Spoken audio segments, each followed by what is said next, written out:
નમસ્કાર વિદ્યાર્થી મિત્રો, આપ સર્વનું હાર્દિક સ્વાગત છે આજના આપણા આ લેક્ચરમાં. લેક્ચર નંબર 9, પ્રકરણ નંબર 11, બાયોટેકનોલોજી અને તેના સિદ્ધાંતો અને પ્રક્રિયાઓ. એક નવો ટોપિક, બાયોટેકનોલોજી. આપણે બધા જાણીએ છીએ કે બાયોટેકનોલોજીની આજના સમયમાં શું જરૂરિયાત છે. અલગ અલગ પ્રકારની રસીઓ બનાવવી, અલગ અલગ પ્રકારના રોગ સામે રક્ષણ મેળવવું. કોરોનાની રસી અલગ અલગ 2 પ્રકારની આપણા દેશ કોવિશિલ્ડ અને કોવેક્સિન પણ બનાવેલી છે. તો અમેરિકા અને રશિયા જેવા દેશોએ પણ પોતાની હોમ પ્રોડક્ટ એટલે કે ફાઇઝર અથવા તો રશિયાએ સ્પુટનિક નામની રસી બનાવેલી છે અને બીજા બધા દેશોએ પણ નાની મોટી રસીઓનું રસીકરણ કાર્યક્રમ ચાલુ કર્યા છે. પણ આ વસ્તુની સૌથી પહેલા વિચારણા છે ને EFB, આ એક સંઘનું નામ છે. સંઘ એટલે દેશ, અમુક દેશોએ ભેગા મળીને કરેલું એક ટીમ વર્ક, જેનું ફૂલ ફોર્મ તમારે યાદ રાખવાનું છે યુરોપિયન ફેડરેશન ઓફ બાયોટેકનોલોજી. આ કોઈ એમને એમ કાર્ય કરવાની કાલ ચાલુ નથી કર્યા વિધિ. આના માટે ચોક્કસ પ્રક્રિયાઓ અને સિદ્ધાંતોમાંથી પસાર થવું પડે. જીનેટિકલી એન્જિનિયરિંગ, બરાબર, જનીનિક એન્જિનિયરિંગ વર્કથી તમારે આ કાર્ય કરવું પડે.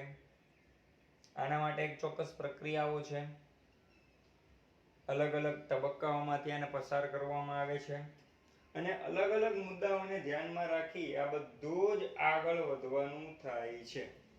અને ખાસ કરીને જોઈએ તો આખી પ્રક્રિયાઓમાં RDNA બનાવવાની ક્રિયા થાય. બાળકો, RDNA એટલે રીકોમ્બિનન્ટ DNA. રીકોમ્બિનન્ટ DNA બનાવવાની ક્રિયા. તો એને બનાવવા માટે કઈ વસ્તુમાંથી પસાર થવું પડે? તો કે અલગ અલગ પ્રકારના ઉત્સેચકોની પ્રક્રિયાઓમાંથી. ઉત્સેચકો 2 પ્રકારના છે, રિસ્ટ્રિક્શન ઉત્સેચક તરીકે એન્ડોન્યુક્લિયસ અને એક્ઝોન્યુક્લિયસ. બાળકો યાદ રાખો, એક્ઝોન્યુક્લિયસ જે છે એ ઉત્સેચકનું કામ શું? તો કે એ DNA માંથી ફોસ્ફેટ દૂર કરે છે અને એન્ડોન્યુક્લિયસ ઉત્સેચક છે એ DNA ની ચોક્કસ જગ્યાએથી કાપણી કરે છે. હવે ચોક્કસ જગ્યાએથી કાપણી જે થાય છે એ 2 પ્રકારની હોય છે, એટલે કે ચીપકુ છેડા અને બુઠ્ઠા છેડા. જો ચીપકુ છેડા તૈયાર થાય તો એ બંને છેડાને જોડી દેવામાં આવે છે. બંને છેડાને જોડી દેવામાં આવે છે. જોડી દીધા બાદ જોડવાની જે પ્રક્રિયાઓ છે એ હંમેશને માટે લાઇગેજ ઉત્સેચકની મદદથી થાય છે. હવે આ પ્રકારનો એક આપણી ઈચ્છિત DNA વાળો ચીપકુ છેડો અને એક જે નથી એવો છેડો, એટલે વિદેશી DNA નો છેડો, ચીપકુ છેડો, લાઇગેજની મદદથી જોડી દીધા બાદ યજમાનમાં પ્રવેશ કરાવવાનું આવે. હાલના સમયમાં આપણને ખબર છે 900 થી વધારે ઉત્સેચકો અને 300 થી વધારે બેક્ટેરિયાની જાતિમાંથી અલગ તારવવામાં આવેલા છે. આ બધા ઉત્સેચકો અલગ અલગ નામના છે. મોસ્ટ આઈએમપી એક્ઝામ્પલ જોઈએ તો ઇકો R1. કોઈ પણ ઉત્સેચકનું નામકરણ જ્યારે કરવામાં આવે ત્યારે આવા નામ હોય. એમાં પહેલો શબ્દ એની પ્રજાતિ સૂચવે, બીજો શબ્દ એની જાતિ સૂચવે, ત્રીજો શબ્દ ક્રમ સૂચવે. દાખલા તરીકે હિન્દ 3, તો આ છે એ પ્રજાતિ છે અને આ છે એનો ક્રમ. બરાબર. કોઈ પણ ઉત્સેચકનું જ્યારે નામકરણ કરવામાં આવે તો એ પણ એના નિયમ પ્રમાણે જ થાય. પહેલો અક્ષર કેપિટલ જ હોય, યાદ રાખો.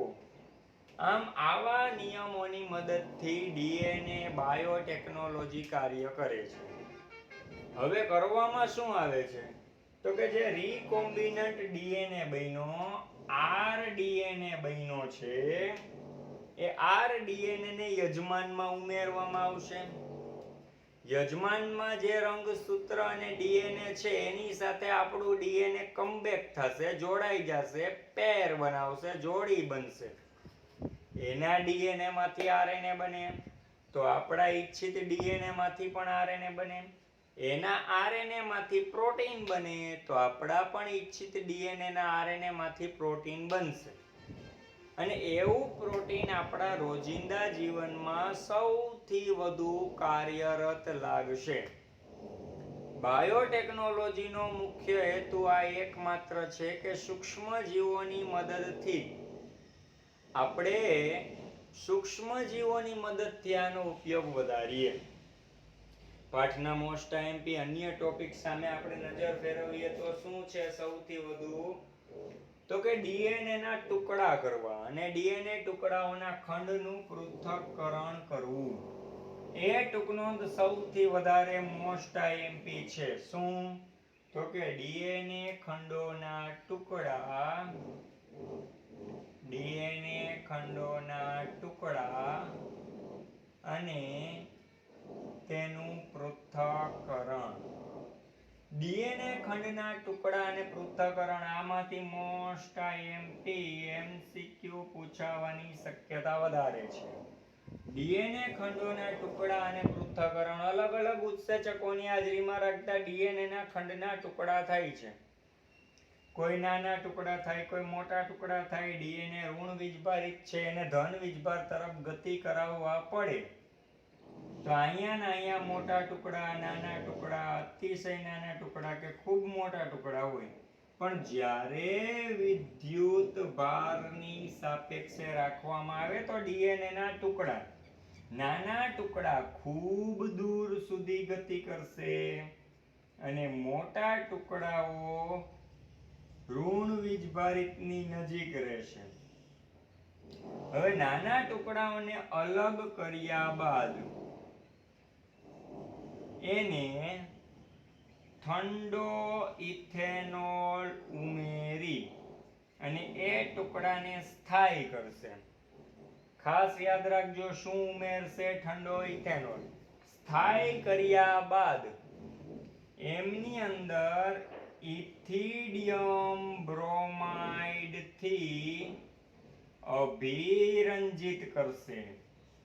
ઇથિડિયમ બ્રોમાઇડ થી અભિરંજિત કર્યા બાદ શું કરશે તો કે તેને નાયલોન કલા પર અલ્ટ્રાવાયોલેટ કિરણોની મદદથી જોવાશે.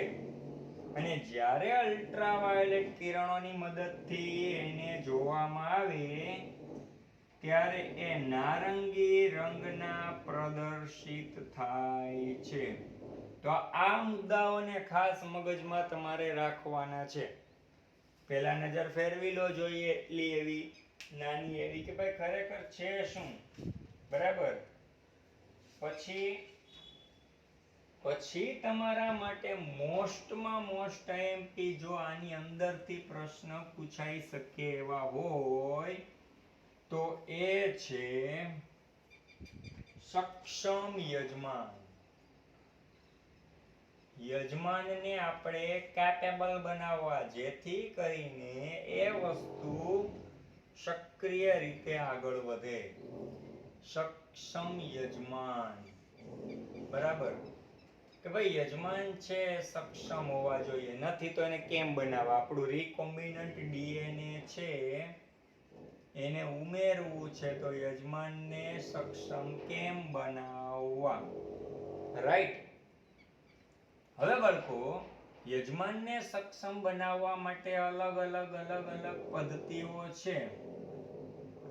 પહેલી પદ્ધતિની વાત કરીએ તો યજમાનને કેલ્શિયમની સારવાર આપવી, જેથી કરીને ડીએનએને રીકોમ્બિનન્ટ ડીએનએ પુનઃ સંયોજિત ડીએનએને સ્વીકારવા માટે તૈયાર થાય.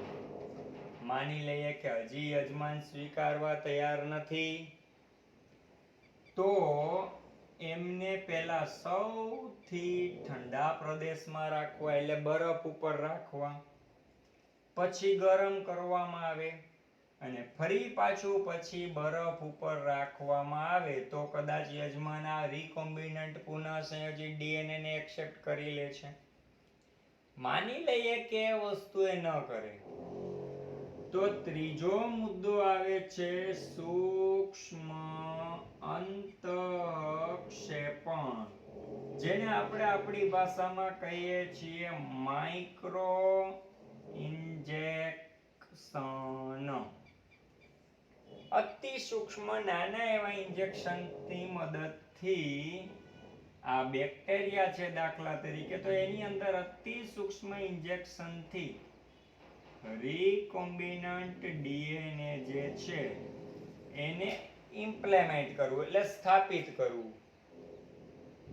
આવું પૂર્ણ થઈ જાય છતાં પણ યજમાન સક્ષમ નથી, તો ચોથી પદ્ધતિ છે, તમે યાદ કરો તો મેં તમને કીધું તો આ પદ્ધતિ થોડી ખર્ચાળ છે. કારણ સોનું અથવા ટંગસ્ટન જેવો બોમ્બ મારો કરવો, જેને કહેવામાં આવે છે જીન ગન, અને એ ભાગને નામ આપવામાં આવે જૈવ પ્રક્ષેપિકી તરીકેની રચના. આમ સામ દામ દંડ ભેદ જેવી 4 નીતિ અપનાવીને કોઈ પણ પદ્ધતિની મદદથી આ વસ્તુને ઉમેરવામાં આવે. એક વખત યજમાનના વ્યવસ્થાપન તંત્રનો ભાગ બની જાય પછી તો આપણને એની અંદરથી નીપજો મળશે. રાઈટ. પછી તમારે આ પાઠની અંદર સૌથી વધુ ઇમ્પોર્ટન્ટ જો આવતું હોય તો એ છે રિવર્સ ટ્રાન્સક્રિપ્ટેઝ પોલિમરેઝ ચેઇન રિએક્શન. બરાબર, એટલે કે પીસીઆર, પોલિમરેઝ ચેઇન રિએક્શન. પહેલો એમસીક્યુ તો આની અંદરથી તમને કેવો પૂછાઈ શકે? તો કે પીસીઆર ના 3 તબક્કા આકૃતિ સાથે ક્રમમાં પૂછાઈ શકે. કેવા? તો કે વિનૈસર્ગીકરણ, પછી વિસ્તૃતીકરણ, અને પછી તાપમાનુંશીતન. આ 3 તબક્કાઓ છે. Okay, sorry my mistake. પહેલા તાપમાનુંશીતન આવે, અને પછી આવે વિસ્તૃતીકરણ. હાલમાં જ કોરોનાની અંદર તમને ખબર છે બધા લોકો એક રિપોર્ટ કરાવતા RT-PCR, જેનો અર્થ થાય છે રિવર્સ ટ્રાન્સક્રિપ્ટેઝ પોલિમરેઝ ચેઇન રિએક્શન. બરાબર. તો પહેલો એમસીક્યુ છે એ તમને આ પૂછાઈ શકે કે કયા 3 તબક્કાઓને ક્રમમાં ઓળખો. કોઈ પણ ડીએનએ હોય એને પહેલા વિનૈસર્ગીકરણ કરવામાં આવે, એટલે કે ઊંચા તાપમાને ગરમ કરવામાં આવે. ગરમ કરતા એના 2 કે 3 નબળા હાઇડ્રોજન બંધ જે હોય એ તૂટતા એની 2 શાખા અલગ થાય અને પછી એને અનુકૂળતામાં રાખે એટલે આપણને ખબર છે કે એના 30 ચક્રો ફરવવાથી અબજો નકલો પ્રાપ્ત થાય. બરાબર. અને એવી જ સાથે આ તો બહુ ઓછા પાયે ઉત્પાદન થાય છે, પણ મોટા પાયે ઉત્પાદન કરવા માટે અથવા વધારે ઉત્પાદન કરવા માટે આપણને ખ્યાલ છે જૈવ ભઠ્ઠીનો ઉપયોગ કરવામાં આવે, જેને આપણે કહીએ છીએ બાયોરિએક્ટર. તો જૈવ ભઠ્ઠીમાં અલગ અલગ વસ્તુ હોય છે અને જે જૈવ ભઠ્ઠી હજારો લીટર આપણને એમાંથી હજારો કે લાખો લીટરની મોટી ઉત્પાદક ક્ષમતા પ્રાપ્ત કરાવડાવવામાં મદદ કરે છે. બાળકો, તમારે આની અંદરથી એક MCQ એ પણ પૂછાઈ શકે, જે ટૂંકનોંધનું નામ છે અનુપ્રવાહિત પ્રક્રિયાઓ. અનુપ્રવાહિત પ્રક્રિયામાં શું કરવામાં આવે? તો કે સૌથી પહેલા તો નિપજની મેળવણી કરવામાં આવે.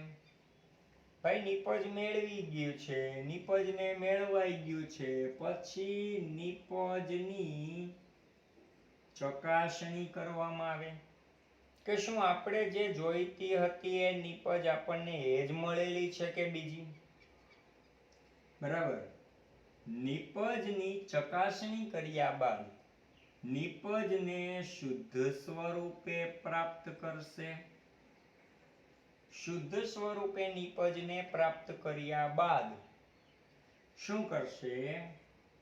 તો કે નિપજની જાળવણી કરવી, અલગ પરિરક્ષકો અથવા પ્રિઝર્વેટિવ્સ જે છે એની મદદથી એની જાળવણી કરવી. નિપજની જાળવણી કર્યા બાદ નિપજનું સંગ્રહ કરવો કે પેકિંગ કરવું અને ત્યારબાદ નિપજોને માનવ કલ્યાણ અર્થે બહાર પાડવી. તો બાળકો, આમાંથી તમને એક MCQ પૂછાઈ શકવાની શક્યતા છે. શું ખબર? આવા 1 2 3 4 5 6 અને 2 બીજા વિધાન આપી દે. બરાબર. નામ આપી દે 1 2 3 4 5 6 7 અને 8. આ 6 વિધાન એવા છે જેનો અનુપ્રવાહિત પ્રક્રિયામાં, એટલે કે આપણે જે નિપજ જોતી હતી એ મળી ગઈ, પછી બધાની શું કરવું એનો સમાવેશ થાય છે અનુપ્રવાહિત પ્રક્રિયામાં 6 મુદ્દાઓનો. પણ 2 મુદ્દા તમને એવા આપી દે કે જેનો આમાં સમાવેશ થતો નથી અને પ્રશ્ન એમ પૂછે કે નીચેના બધા વિધાનો વાંચી અને જણાવો કે કયા વિધાનોનો સમાવેશ અનુપ્રવાહિત પ્રક્રિયામાં થતો નથી. બધા વિધાન આપી દે અને નીચે એવું આપે વિધાન પહેલું, પાંચમું, છઠ્ઠું એનો સમાવેશ નથી થતો વિધાન બી, બીજું, ચોથું, સાતમું એનો સમાવેશ નથી થતો સી, વિધાન 1 4 5 નો સમાવેશ નથી થતો કે ઓપ્શન ડી, વિધાન 7 અને 8 નો અનુપ્રવાહિત પ્રક્રિયામાં સમાવેશ થતો નથી. તો આવા પ્રકારના મુદ્દાઓ આની અંદર પૂછાઈ શકે. થોડી નજર ફેરવી લો જોઈએ.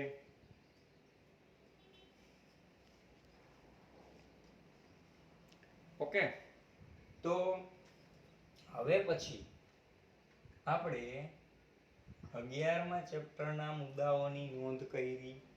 હવે આપણે 10મો લેક્ચર અને 12મું ચેપ્ટર વિશે અભ્યાસ, મહત્વના મુદ્દા વિશે કરશું. તો ત્યાં સુધી આવજો. જય હિન્દ, જય ભારત. મહાદેવ હર.